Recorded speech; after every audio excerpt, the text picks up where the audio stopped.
I guess you weren't expecting that, were you?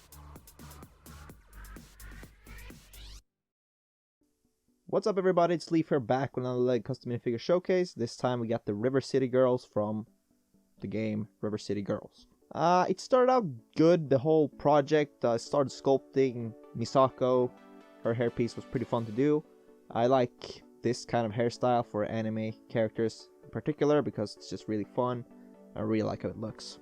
And the reason why I started with Misako and not Kyoko is because I think her playstyle was a lot more fun.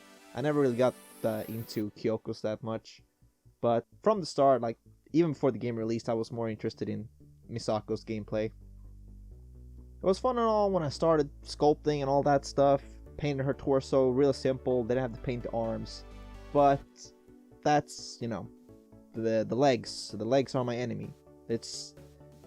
I think it's always been the legs. I've never really enjoyed painting legs because of the sharp edges of the legs. Even when I sand it down, it's just a pain to get the paint to stick on after you varnish it, because I always do a scratch test to some degree. You know, it doesn't have to be super good or anything. I just don't want it to scratch off real easily. And this was around the time when I had a problem with my lacquers. You know, I didn't warm them up, I didn't shake them up. Big thanks to Luke's APS for showing the way he varnishes, and it seems to work to some degree, I guess. But when you live in shitty conditions like Sweden, cold, you can't spray inside because of circumstances, stuff like that. And when you go out, it's super cold, it might be raining, even snowing. You don't know what's gonna happen, so it's just a big gamble for me most of the time now. Anyway, I varnished as I usually did back then, and you know, I didn't know what it was gonna turn out. I was like, might work out, might not work out, who the hell knows. Did that. Everything worked out fine, except for the back side of the left leg. So I had to strip that, repaint it, and it turned out pretty bad. Well, I just didn't care, because I believe I did that once or twice afterwards. Revarnished that, and yeah, this is how it turned out. I'm not gonna touch that. These aren't really figures I'm gonna use for stop motion anyway, so I'm just gonna put them away. Yeah. Overall, Misako was actually pretty fun to make because of her backpack and all, and I said I really like sculpting her hairpiece. Other than that, you know, it's a really simple figure. Didn't have to paint the arms, just the torso and the legs.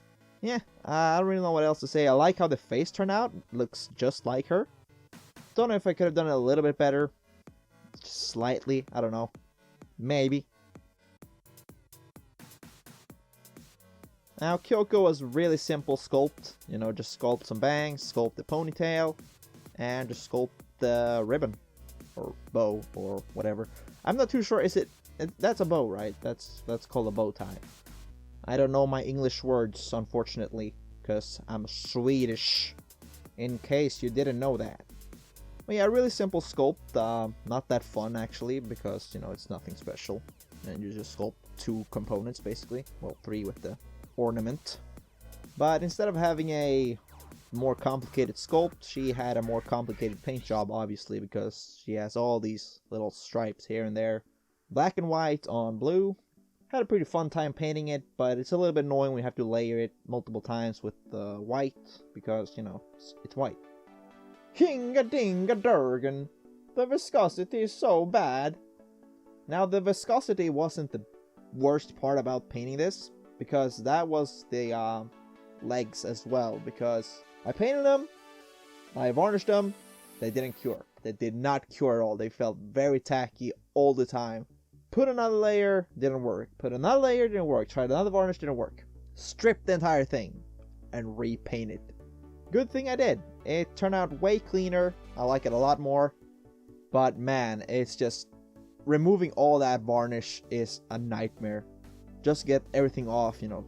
Strip it all off, just get those white legs again. And you're stripping off plastic as well, because, you know, I don't have any patience with using like alcohol. I can't even use alcohol to get rid of this varnish. So I have to actually take a knife and scratch it like crazy, just to remove everything.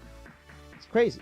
Another thing is that I outlined everything that was supposed to paint white with black first, because I wanted that outline underneath, just to make it look a little bit meatier, I guess, or fuller. I don't know. I just wanted some outlines, and yeah, I forgot to paint the white pockets, and I had already coated it the first layer of varnish. So I just had to paint that over with white. I take a gamble because I had 2 more coats of gloss varnish before I put on the matte.